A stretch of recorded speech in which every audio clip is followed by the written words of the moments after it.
Hi, it's Mickey Dolenz here. You're listening to Inspirado Projecto. A restaurant or whatnot, or anything you want to promote? So we're here at the World Championship Chili Cook-Off. The Mississippi Gang Chili Team. I love the names of these guys. Come eat, compete. SC State. So this is incredible. And what's your name, sir? Jim Lewis. And so how long have you been cooking the chili? About 5 years. And what do you think first inspired you? Did it just start with just experimentation, and or your wife inspired you? My wife was cooking chili, and she got me into it. I got tired of being a roadie, so I said, well, if I'm going to sit here, I might as well do something. Oh, yeah. You might as well dive into it and find your own, add your own spice to it. I got a good recipe. Did pretty good. It's interesting. I've underestimated chili until coming here today, and shame on me, because I didn't realize just how delicious chili could possibly be. You got probably over 300 cooks, and you might have 300 different recipes.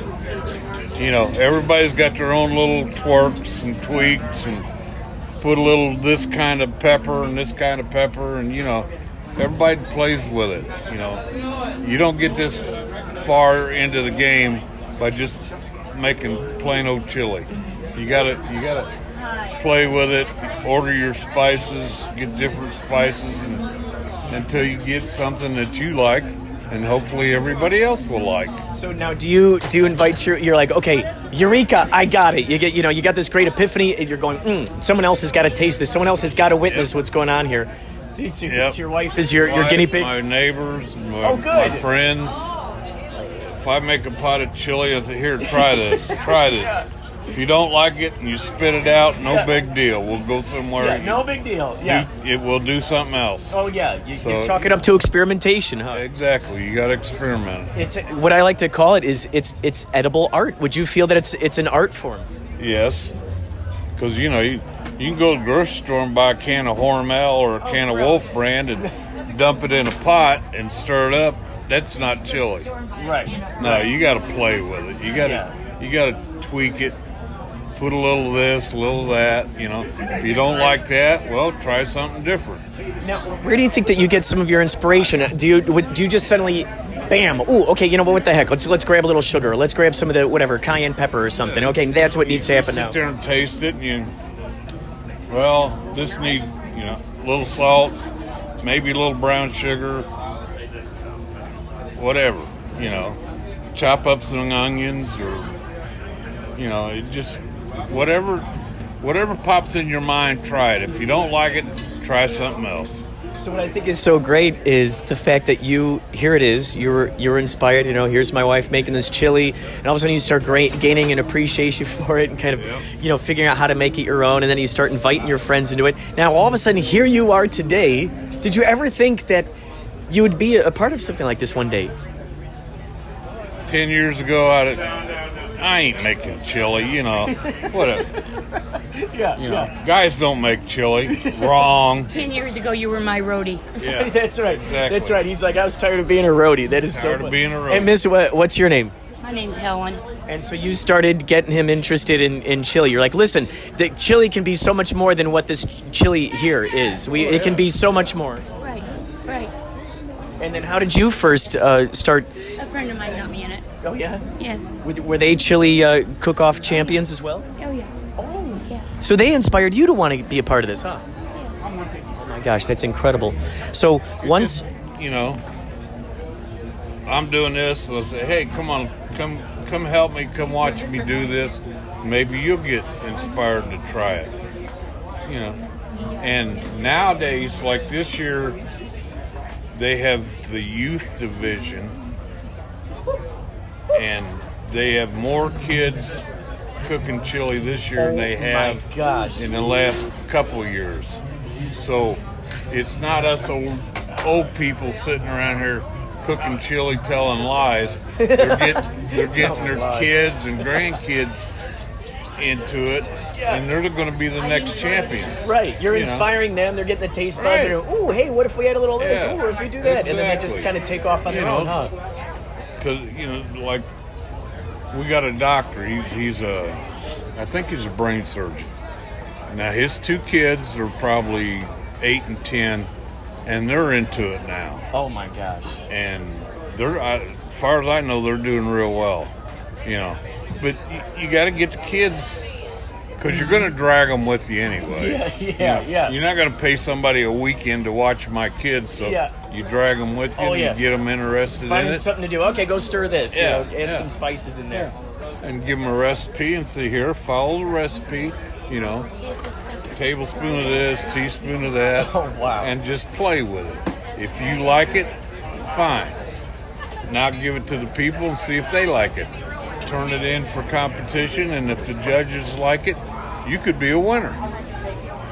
And is that exciting to see them get the light bulbs go off and go, ooh, I'll try this, I'll try that? You see these little 8 and 10-year-olds, they're not sitting there on their phones doing this. They're stirring the chili. Oh, my God. They're adding this and The adding chili that. is the video game. Well, mom and dad helps them, but they're not sitting there staring at an iPhone or a Android or whatever. They're getting into this stuff, and the more kids we get into it, the longer it's going to go. That is so incredible. It is. And this year, Scott Tolan, CEO of ICS, told us today they got 4 categories that the kids are cooking in, and there's more kids today than there has in the last 2 years. Oh my gosh. So it's starting to pick up and roll. Oh my gosh. So, you get these kids interested in doing things, And then imagine when they go into school and it's show and tell, where they show, oh, look at what I created this chili. Yeah. Or a talent show, and they're like, okay, I'm going to cook chili in front of the audience. Yeah, but the problem is at a chili cook-off, the chili don't last very long. Oh, that's true. I just talked to some folks down there. This is my 3rd pot. Oh my God. See, I give these 2 away. Okay, so that's a good question then I got to ask. Oh, how many supplies are you finding you're bringing yourself? How many pounds of the ingredients? One of the things is I didn't do it. One of the things is you got to have so much people's choice. Yeah, right. All right. 4 gallons a day. Yeah. Well, I think I'm just about to help yourself, dear. No. But just, some guys give 8, 12 gallons of chili away. Now, if you got a salesman like Henry over there, he'll probably give 12 gallons away in a minute, Oh, gotcha. Everybody, they're paying their money to come around and watch and check all the people out and taste all the chilies, Wow. And I've talked to people and said, if I eat another cup of chili, I'm going to bust. Right. You get 300 or 400 chili cooks, and you can't eat it all. Oh my God, I know. You're just like, okay, where do I go? Where do I start? Where do I start first? I started with you. I noticed you're a veteran. My dad, I grew up in my dad's a veteran. He used Air Force. He fixed airplanes during Vietnam, and he joined an organization called Vietnam, and it was a bunch of all the veterans, and we go through parades, and so I got to learn about all of, Agent Orange, PTSD, all that stuff that kids my age knew nothing about. I got Agent Orange. I lost my leg because I had no blood flow to my foot was like nil. Got an blister on my foot and then ended up taking my leg off. So, but nowadays, if you didn't even have to step foot in Vietnam, if you were a blue water sailor now, you're eligible for Agent Orange. Oh my gosh! That just happened here a few months ago. Oh my gosh! The effects are still lingering. Oh yeah. So they had no idea. I mean, there's no possibility that they even. They just thought they're killing the plants. They're killing the weeds. No, they're killing each other. Yeah. The poor people out there spraying this crap, and blow back in the aircraft and that. Them poor guys ate up with it. And I drove convoys in Vietnam, and we drove through areas that the ground was like baby powder, and the only one that could see was the lead driver, and everybody else is, because it's just baby powder, just in the air, and We had to put gas masks on to breathe in that. Oh my gosh! And oh my gosh! I am so sorry to hear. Agent Orange was not a good thing. Uh-uh. Not a good thing for anybody. Some of the people that we knew in Vietnam had it, and it was, I Just I didn't eats know away at you. And then I learned about the POWs, and Yeah. these were all these things that were doors that were opening that, no one at school, I couldn't, no one at school related to any of this stuff. It was. And these were as the conversations. years go by, they learn more and more about this. Yep. It's just Agent Orange just hangs with you. So there ain't nothing you can do about it. Well, what I love is the fact that you're not letting that hold you back from following your passions and your dreams, and you're continuing forward. And look at all this joy you're bringing It's like, people. that was 50 years ago. I'm not worried about it now. I'm worried about now.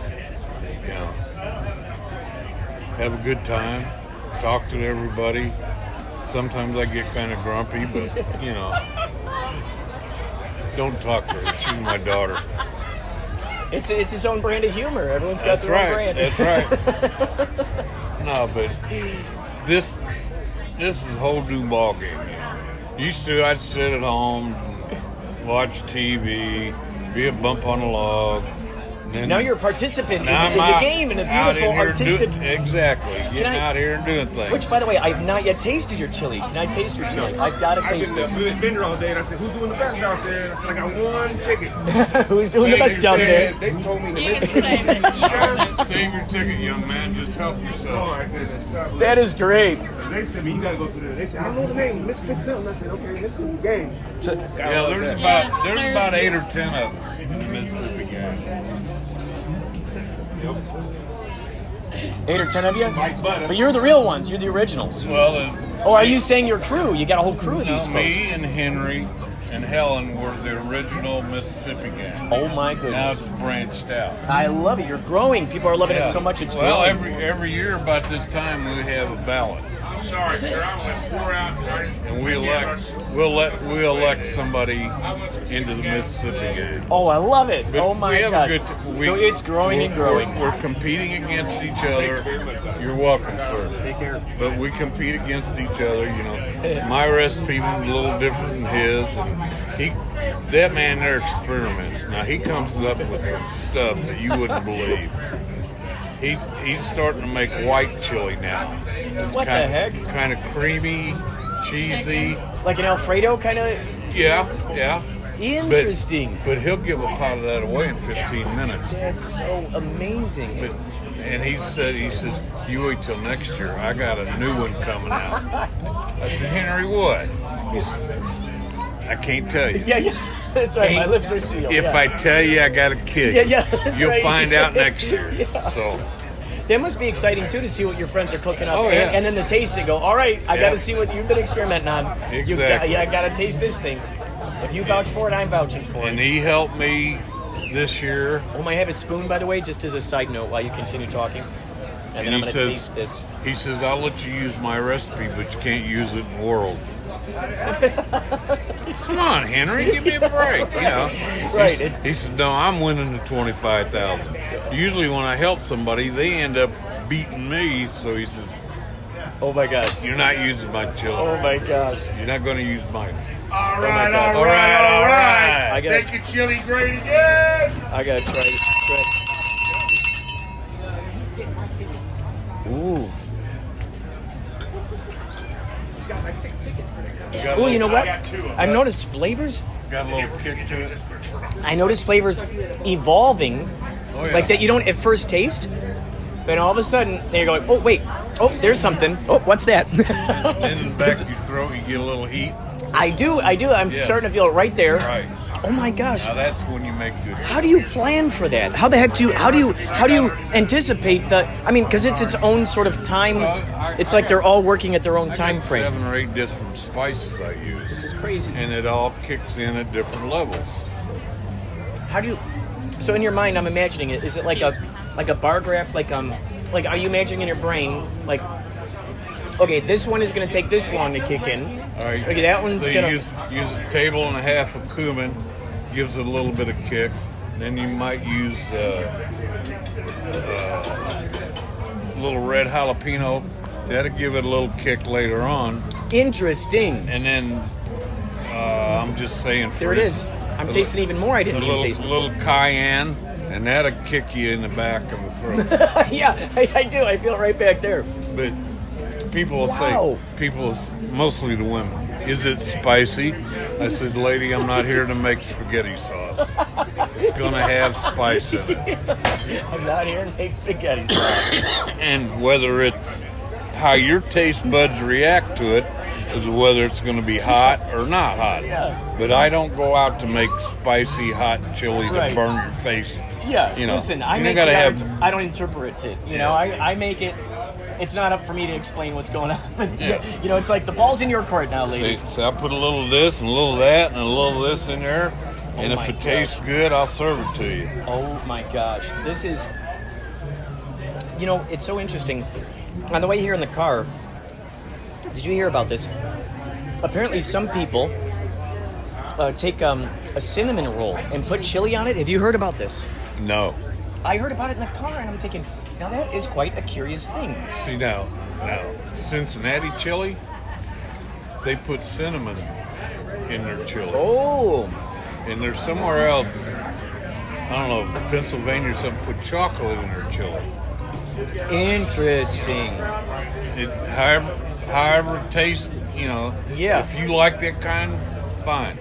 But I don't know, cinnamon might give it a little pizzazz or whatever. But Yeah. not a lot. And chocolate, nah. Have you experimented with sweet things? Like, okay, let's throw some strawberries in there just for kicks. Let's see what No. happens. No. What about different ingredients do you do? Because, you know, heck, I sometimes, this is a podcast, but it's also a radio show in Chinatown in Los Angeles.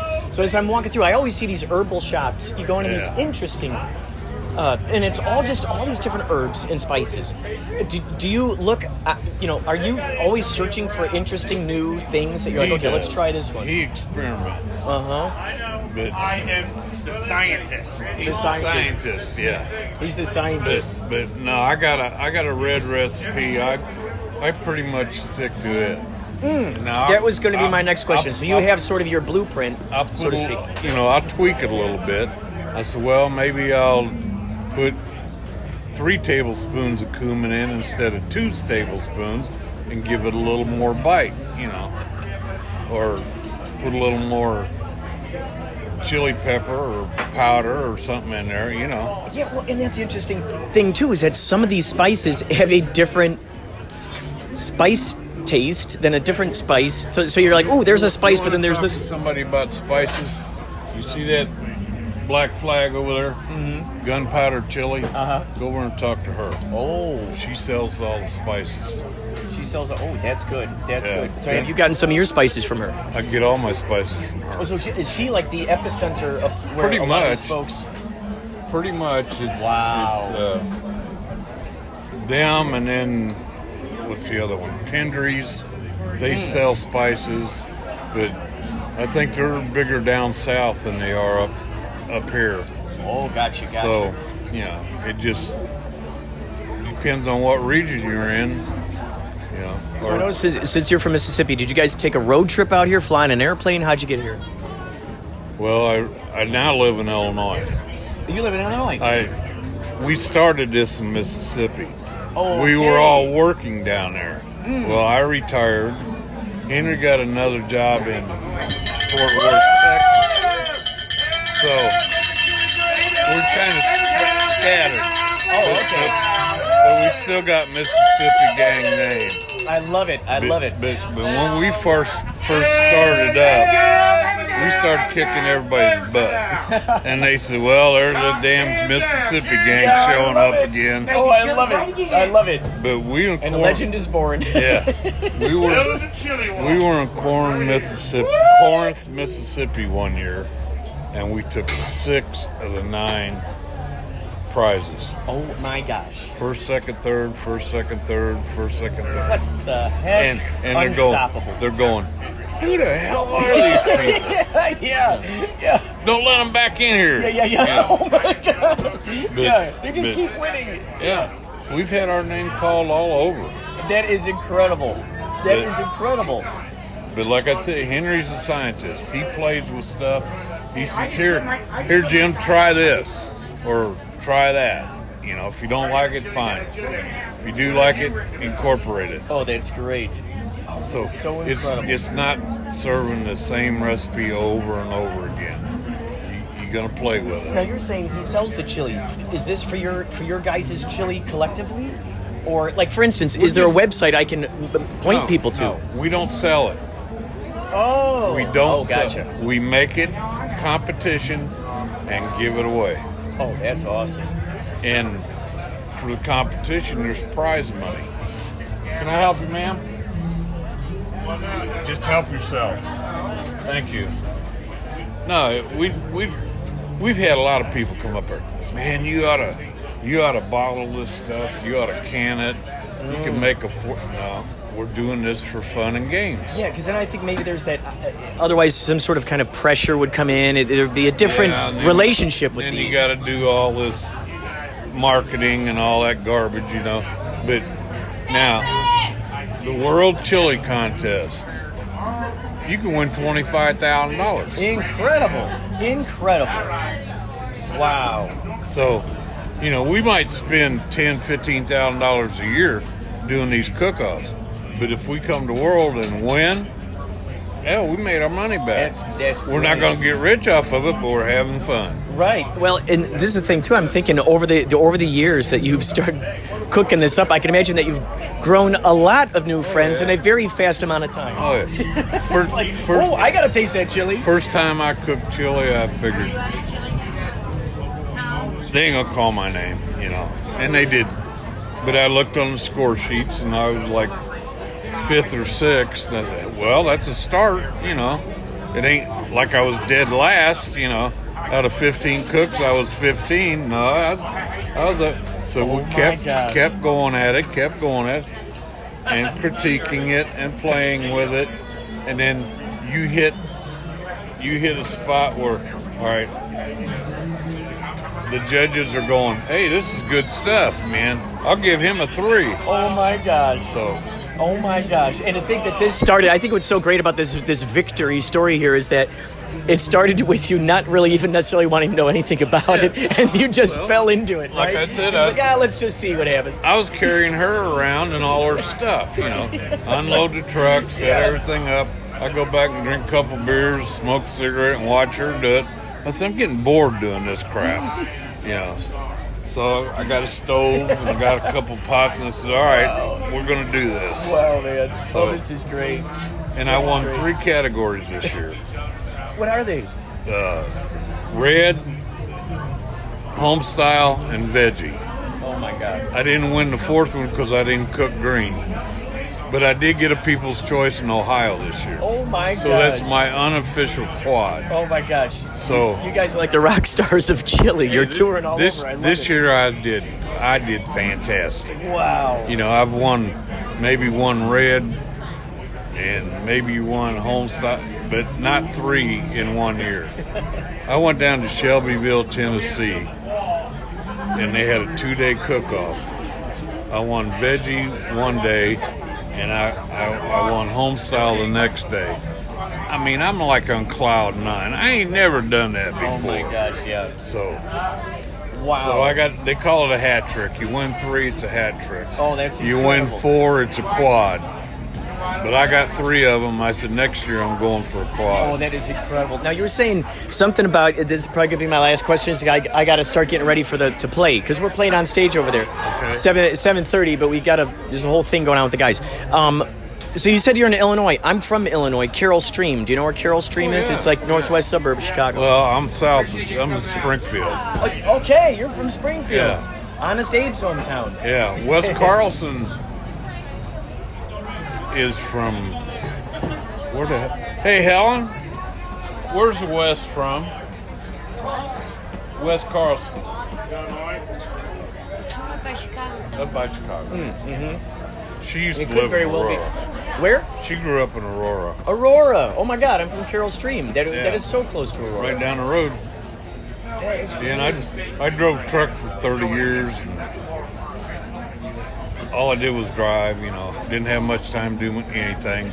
I retired from driving, started being her roadie, and that's shit. I got to. Now you get to you captain the ship of your chili empire. That's right. That's right.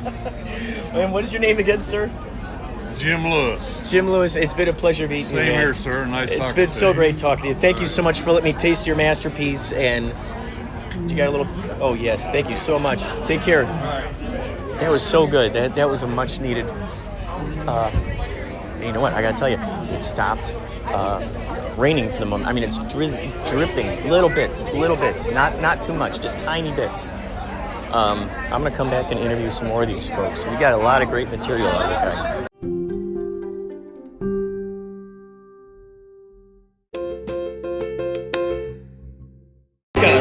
All right, so hold on. I'm gonna record you on my podcast right now. So what's your name? Todd. So Todd, you saw Yächtley Crëw play on a 311 cruise. Yes. You guys were awesome. Thank you. Were you there for the deck, like outside on the deck show? That, I think we did one on the inside on the main level. That's right. We had 3 shows. Yes. Yeah. So. How did you hear about it? Was it when we were hiding postcards everywhere? Was it one of those, or how did you hear? How did you even hear we were playing? On the cruise? Yeah. How'd you even know? Just part of the schedule, the daily schedule of what they say, who's playing and when and what stage. And then hearing other people saying how good you guys were, oh my God, so catch the next concert. So we did. Oh my gosh, it was so cool to hear that people were spreading the word. Definitely. Incredible. Now, did you two meet on the 311 cruise? No. Oh no. I know some of the folks have that I've talked to. Yeah. And it makes sense. It's a magical experience. Yes. Exactly. A very loyal fan base. Now, how did you two find out that you were? Well, first tell everybody what your name is. My name's Chris. And then, so how did you two find out that you were 311, like that you were fans of 311, or that this was something you wanted to do? How did you figure that out? Well, we live in Omaha, so that's where 311's from. So. Oh, that's right. They're from. That's right. I didn't even think about that. So we're fans, obviously, from being in Omaha, and then we found out about. I didn't realize. So you're 2.5 hours. So Omaha is only 2.5 hours away from here. Is what you're saying? Yeah. And Omaha is where 311 is from. Yes. Oh, the connections. Oh my gosh. Now, what's your name, Miss? That's right. That's Shirley Temple. And what's your name? Kylie. I love it, Kylie. You can tell me your name whenever you want. 11. Are you a 311 fan? What do you have some favorite songs? Okay, what are some of your favorites? I really like Are We Born to Live and Jackpot. Jackpot. Yes. Jackpot. Oh 311. So you brought them up on 311. Yes. That's why we're here, because we like this style of music too. So we're gonna show them your experience. Oh my gosh, you guys! That's why we're here. I'm so sad that it was canceled. I'm so sad. I get the joke I've been saying is like, I didn't realize that we'd bring so much yacht rock to this town that we'd actually we'd actually rain it out. It's just like, who would have expected that? Trying to bring the younger generation into the quality of music from the past. Oh my, and it's great. And because I love. There's not a lot of choices now. Oh my gosh, it's funny because that's one of the things I always tell people is I love our park shows, all ages shows. The little ones get to go out there and dance and hear this. They love that music. Yeah, that's what we bring them up on. Yes. Oh my God. 80s, 70s. Yeah. Oh my gosh, it's so cool. So you guys listen. Like Bon Jovi, Living on a Prayer. They always sing that. Oh, that's great. Oh my gosh. Are you a singer? Yeah. Yeah, you're a singer. What is your name? Keely. And what are some of your favorite songs to sing? Jackpot. You like Jackpot too? Oh my God. So you're a 311 fan? Are any of your friends at school 311 fans? I don't know. Do you ever talk to them? Do you ever talk to them about the music? No. All right, you're like. They're gonna be the rare ones that know good quality music. Not sugar pop. No sugar pop. Well, I have a feeling that these two are going to actually inspire their friends. They'll be like, oh, you got to listen to this. Are you allowed to listen to music at school? No. Oh, they don't let you do that. Okay, so someday, when you got your earbuds in, you go, hey, listen to this. You put it in their ear, and then they'll go, what? And then they're singing Jackpot along with you. That'd be fun. That would be fun, wouldn't it? Well, listen, you two, it was great to talk to you. I got to find my mom. She's here. Oh my God, thank you so much for coming out. It was so fun meeting you. It was so get out of here. It was so nice meeting you guys.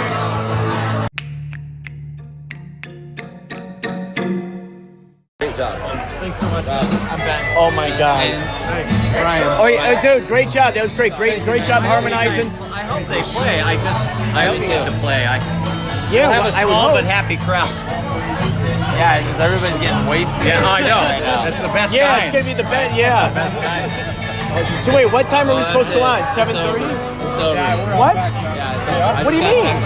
Oh, it's done. Oh, you're done. Oh man. No. Well, you know what this means. No. You know what this means, don't you? I'm gonna have to find out where you're playing somewhere in the world. I'm gonna come find you. We'll be back. Wait. Why can't we play? Just to win. Just got called off. You just got a text from Rob, right? No. You're just maybe worried about. A very unexpected kind of It is. trip to Iowa. Oh, you were. Oh my God. I mean, they just got raised enough money. there's to build no a way this scenario could have been ever prophesied. Yeah, and so it's really, I mean, I This, this This is like one of those parallel universes that I never would have ever considered could possibly happen. Like I'm still trying to wrap my dude. I love it. You're after my own heart. I've been saying on here about the idea of a chili cook. You know, playing a chili cook-off is like something you would invent off the top of your head. Like, oh yeah, someday we'll play a chili cook-off. Not even realizing that something like that even could possibly exist, like the World Championship. I didn't know that this could exist. Subculture. Yeah, It's happening. there's this whole artistic subculture happening here. Right, yes. They are Now so. they've got, Like I was talking to Mississippi, the Mississippi gang, and then they got that. I was able to podcast him, and I was asking him all the different intricacies of his. So this is actually seriously canceled. Wait, I'm gonna pass him out. Okay. I'll pass. You guys here. This is from us to you. Thank you. This is from us to you. You gotta get the Oasis on your podcast. Oh yeah, okay. Ask him about the Oasis. Oh, tell me about. Which is funny because it's great. Of course, you can say that. This has been a whole conversation of synchronicities captured, and I loved it. Here we're sharing it with these guys. Because Paulie, earlier I asked him, I was singing at the Oasis, and I go, do you know that song? You know how to play it? He goes, I've never heard that. I go, well, it goes at the Oasis, and I didn't know any more than that. But I was thinking about Waiting for Guffman, because the two of them like at the Oasis. You saw that, right? Waiting for Guffman. Ow-ar-oo. Based on our combo, I think you want to. Oh yes, please. Okay, here we are at the Oasis. So what? Tell me about. What are the things that inspire you the most? Like, what are your hobbies in addition to playing? Oh man. So yeah, music obviously is huge. I also love to make crazy things out of steel. So like welding, fabricating. Oh. So even my buddy, he does smoker, like smoking meat. So we made this 14-foot smoker with 3 500-gallon propane tanks, and it's got a rotisserie. So you accept the challenge, like, oh, here's an idea. Let's see what we can do about that. Yeah, he was like, oh, can we put a rotisserie on that? I'm like, oh, for sure. And then I'm a hot rodder, so like we make old cars look cool.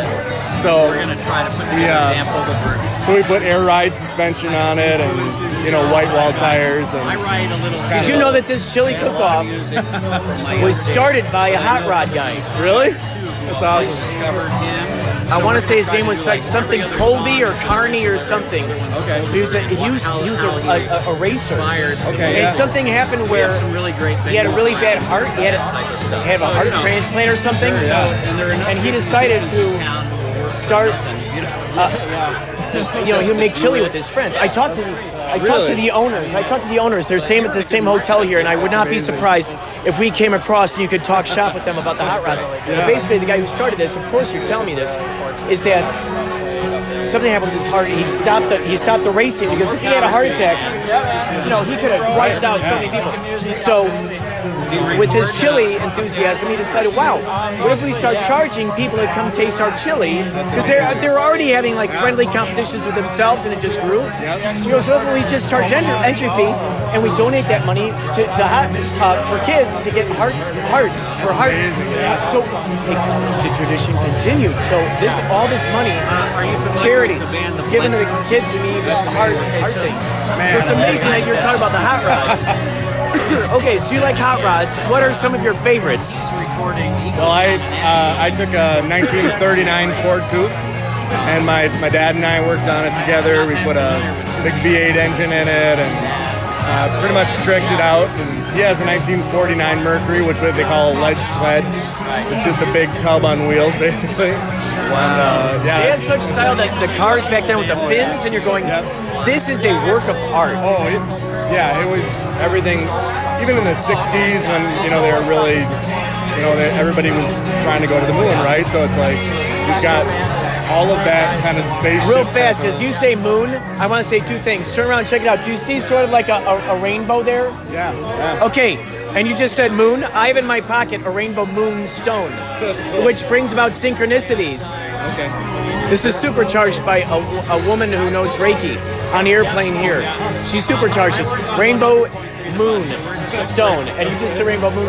Okay, so it was inspired by the moon. Going space. Yep. Are you a space enthusiast? I don't, I wouldn't say I'm a space enthusiast, but it was really cool to see the cars in the 60s and all the They look like rockets, man. That retro aspect, because the way that they are. Oh yeah. They could easily make cars like that, much lighter these days. Yeah. And that really cool. The fins that are like it's gonna take off. Yeah. Like And the way the headlights would look too, huh? Right. Yeah. There was I used to have a 1980 XJ6 Jaguar, and it had like a bump. It had those cool four lights in the front. It looked like it was like a cartoon character, like a four-eyed cartoon character or something. Sure. And I felt like James Bond driving this thing. And also I was flying. Music was always playing in the back. Oh yeah. And also it was huge, so I also felt like I was simultaneously flying the Millennium Falcon. So I'm like, how you guys doing back there? And like, what? I'm like, we're fine. We're fine. Oh. And so it was just so funny. I never drove something so wide. In my dream, I had it. Totally. And it died, and I left it in my garage for the longest time thinking, okay, someday my billionaire future self will make this thing an electric car. And not realizing that I was somehow prophesying that Jaguar would make electric cars. Jaguars started to make electric cars. Like, how crazy is that? I just thought, I love this body so much. How cool if I just went, and we just make it very, dude. Yeah. Is that the kind of stuff you do too? Man, I just like the crazy. So like, if it's a crazy idea, and if it's like somebody goes, oh, you can't do that, that's when it's fun to build. Yeah, and that's when it's like, even this smoker I built for my buddy, it's just like, well, what do you want to do? And how do we make it crazy? And I feel like we've all been given this visual thing that when you see something that visually makes sense, like you just go, oh, that clicks. So I think that's kind of the fun thing, is to just mold, shape, bend steel to the way it feels like it should go. So would you say that you feel you follow your inspiration, you follow the calling, and then kind of let it talk through you? Yeah, I just, I feel like God's put creativity in all of us, and that we get to just partner with Him in that, and that it's like this cool thing where we get to create, and it was the first thing that I feel like He did, He said, God created the heavens and the earth. Like, it was the first thing, so we get to partner with Him in that, which is the nuts thing, So knowing that you have those examples in your brain, of being able to go like, whoa, I've dreamt this crazy idea. I know I did that. Certainly, this next challenge is no problem because I've already done these crazy things. It's so crazy, man. Like, because now your just basic way of creating something is probably far beyond anything anybody would even comprehend, even trying. And you're like, no, I've done crazier stuff than that. This is like no issue. Yeah, and like I had an awesome dad that like he wasn't afraid to let me fail, and yet perfect. Like encouraged me to let you experiment and explore. So I mean, when I was a kid, I had a plane that was made out of foam. I had a 5-horse. I had a 5-horse lawnmower engine on it, a prop that I had made. I was like 8 years old. You made an airplane? Yeah. And At 8 years old? Yeah, I was gonna and it wasn't even close to flying, right? But he knew that learning through it and it was just building that kind of crazy stuff. And wow. As I got into my teens, just building and creating, and that's fun. And that's kind of how that Oasis thing that he we talked about came about. I was driving in my car, and I was going, all right, God, I went on a music tour last year, August into September. Came back and was just praying and going, all right, God, what's next? And I thought back to this time I was in Uganda. We did a pastor's conference a year before, and I saw, we basically went to a village, and one of the ladies came up to us and she said, thanks for your group, helping us out during the time of drought. She said, we only lost 6 people this year. Whoa. And my heart broke, and I went, oh, thanks, man. My heart broke, and I went, you got to be kidding me. They've got all this water underneath them and no way to access it, for actually watering crops in a time of drought. And so, driving in my car and thinking about this, and then all of a sudden felt like God kind of went, and I went, what? Okay, and you made the connection, like, okay, this is something I need to do. Yeah, we took a 40-foot shipping container, we cut it down to 16 feet, we flipped it up, and then basically the top 4 foot is a water tower, the bottom is bathroom shower units, a large prep sink. It'll have storage for gray water, so that gray water can be reused for irrigation, and then we can do stock tanks for animals as well, and then take care of wastewater. So it's kind of like a system that you can bring to a village of 150, 200 people, or a small school, and set it up, and then they have immediate infrastructure. But it is, when going back to that thing that you're saying, is that all of the different crazy things, like, I've built so many weird things that I'm like, how does this even make sense that I'm excited about this? Because you just imagined it, and then there it is, and then somehow it's out there in the world. Yeah. And it was at first just some idea, and the momentum took, and then people decide to co-sign on, helping create that existence perhaps. Seriously. Maybe somebody has something they can donate, and they go, oh, I know, I got the metal, or I got the welding things, or whatever. Next thing you know, you're building it, you're like the Dr. Frankenstein, and now it's just kind of come on through. It's been really crazy, kind of the team of guys that has come around it too. And I had a guy that came in, and he's standing in the Oasis at the point I was building it. We rented a shop that had 27-foot ceilings for like a month and a week because it was really tall. So so we're building it, and he's standing inside the container, and he goes, "Are you guys going to build these in Uganda?" And I said, yeah, well, that's the hope, is that we prototype it there and then teach and train Ugandans how to weld, fabricate, do plumbing. He goes, all right, well, I'm coming.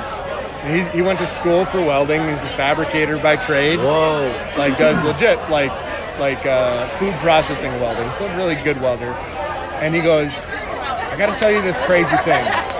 He said about a month ago, he said, I got this crazy vision that I'd be welding in villages in Africa.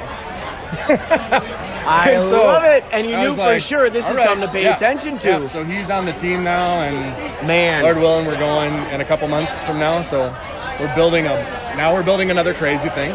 So we're building a mobile shop that's made out of a shipping container. We can't agree on anything in the world but shipping containers, right? You can't agree on currency. Dude, you can't agree on, metric system or standardized, American inch, So, but we can agree on what a shipping container looks like, right? So with this system, basically we're building we got a 40-foot container that we've got a couple military generators in. We've got a couple huge air compressors that we can run sandblasters and welders. And it kind of looks like the place where we're building it kind of looks like we're at a prepper's, like, the neighbors, I'm sure, are wondering what's going on. Yeah, what's going on here? It's been a fun trip. It's so crazy because a fella I was talking with over there, he and his wife were talking about how there was a wedding that was going to occur. Yeah. They expected it to happen in a park, but they didn't know if it was going to rain or not. Yep. But the couple had secretly had on tap a nearby church, but they didn't want to tell anybody what church that was because they didn't want to put the bad vibe out there. Sure. So 2 hours before, they go, okay, we're moving it to church, and they only had 2 hours for everybody to somehow go through a phone tree and everybody to get there. And I said, wow, wouldn't that be funny if you could do sort of a mobile church. So you put it in the back of a semi or heck, a shipping container, and you could dress it up however they want. Yeah. So it's like, bam, okay, we pull it up. Here's the thing. We drop it off. If you're a Tim Burton, enthusiast, cool. We dress it up like that. Here are all the pews, and there it is. You got your little, you want. And it's so funny. Now here I am talking to you, who knows how to do all this crazy stuff. Yeah. So there's an idea. You just let that marinate. And that's the crazy thing is that shipping containers are readily available throughout. And I've seen some beautiful houses created online, and it's funny because I've got my family has a little, like a less than an acre property, like out in Arizona somewhere. And when I went out there with my dad and my brother to go check this out, we're like, wow, this is all like on desert. How cool would that be? Is if we actually build subterraneanly a shipping container. Like here's a bush and there's a stairwell, and so it's nobody. Because it's out in the middle of nowhere. Nobody sees it. Yeah. So we don't have to worry about graffiti or any of that jazz. We just subterranean, and we figure out how to do all that. And we just use all these kick-ass, public storage things. So it's so funny that you're telling me this. Build a city underneath this. Yeah, dude, like that would be great. Right? Yeah. Fun little tunnels that lead things up. Pops up behind a rock like 2 miles down. Have you seen the guy that literally he took, I think it's 250 buses, and like he poured a cement pad and then put bus to bus to bus to bus to bus, and then he covered all of it in concrete with tunnels. It's a crazy. He's got like a cafeteria bus. How fun when you know that kind of thing is possible and that people are actually doing it. Oh yeah. In one person's mind, they're going, "Wouldn't that be a great dream?" In another person's reality, it's already happening. Right. Oh yeah. No, you can do a lot of cool things with the containers. So do you go to Burning Man? It sounds like this kind of thing where you go to Burning Man, you got some crazy robot projects. I mean, have you ever thought about building a robot or, I've never been, but it sounds really cool. I just, like that creative realm, it's just And fun. It's like utopian, it's all sharing, it's all golden rule. It's people pick up after each other. Yep.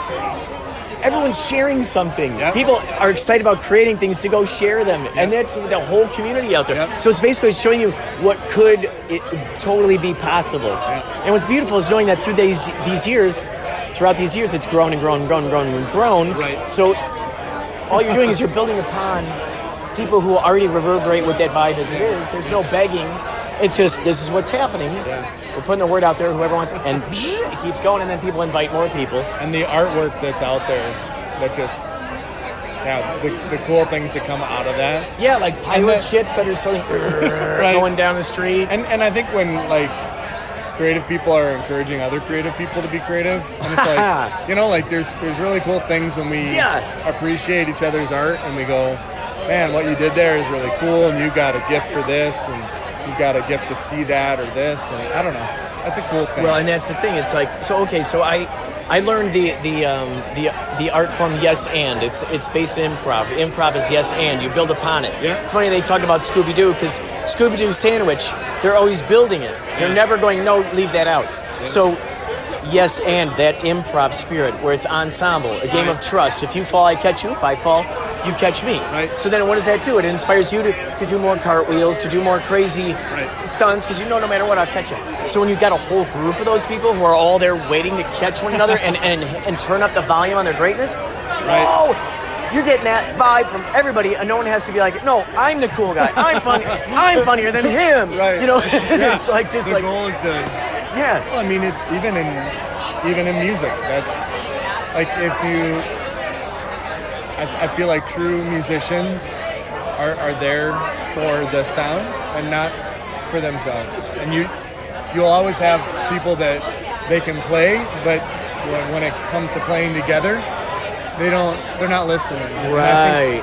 I think that's just it's a good principle in life, is that we listen and we see how somebody else is going and how can I, if a bass player is doing his own thing and on his own groove and he's not sitting in the pocket with the drummer, then literally you've killed the song. Right. And he could be the best player in the world. And that's why people cry tears of joy when they see good shows. Right. A good show is seeing true cooperation, true ensemble work, and people can't put their finger on it.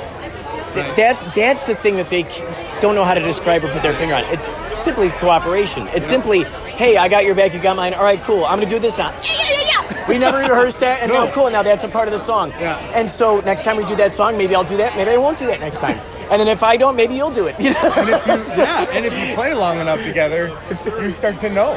Like, I have this buddy that I play bass and he plays drums, and I'm like, when he does I know he's going to do a fill there.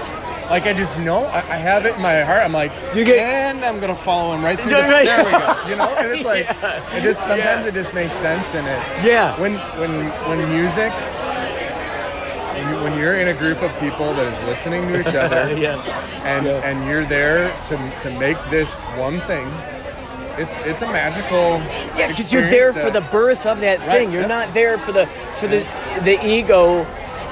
You're there. You know, that's so funny because the rewards that come from trying to be the cool guy happen anyway when you're just being honest and true and integral. So why not just be filled with integrity and authenticity? That'll come anyway. Right. All the benefits of what an ego-minded thing might want. Yeah. That's the oxymoron, is to not expect that thing to happen and to do this thing that you think will bring that thing. It's just do this thing.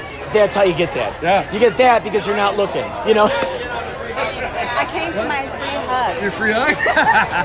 All right, sounds good. Thank you so much for being so fantastic and accommodating. I'm not going to apologize not one more time for that rain, but It was fun. I have my podcast running, so this is perfect. You took a perfect time. Let everybody know what your name is and what your full what you do here. I am Amy Meyer, and I work for Vine Chromatic LLC, and we helped book the bands for this show. So you helped book Yächtley Crëw? No, that was Miss Heather. Oh, gotcha. Yep, but as soon as she told me about you guys, I was a huge fan. Huge. Yeah. So. Thank you for inviting us out. I mean, my goodness. good God. We're so excited to have you guys, and so sorry about this rain, but that's okay. Mother Nature, right? I mean, so why is the show canceled? It looks fine. Well, it's clearing off now. Unfortunately, the stage is fairly wet, and looks like there might be another cell coming. So. I didn't think about that the stage could possibly be wet. Yeah, rain doesn't just fall straight down, does it? Yeah, and they've been doing their best to get things squeegeed off, but just to keep all of your we equipment. dance around a lot. Yeah, for sure. We had an extraordinary time. We've met extraordinary people. Yeah. That makes me so happy. We had delicious chili. Good. I underestimated chili till I got here. And then when I take that first bite, I go, oh my God, this is an artist. This is someone who really perfect these and they figure out what little things are going to work. Oh, it's so good. Absolutely, and they're so passionate about it, and they come from everywhere. It's so huge. Oh my God. It's really Thank you so much for having us out. Oh, wait, I'm going to go find my mom. Come on with me. I'm going to meet my mom. I want you to meet my mom. Okay. Since I was telling you about her. Oh, yeah. Oh, yeah, she had some chili and everything. Okay. All right, we're going to find her. Let's see. Where could she have gone? Where is that lady? I'm gonna find her, and then I'll bring her to you. Okay, that sounds good. Thank you so much for talking. Thank you so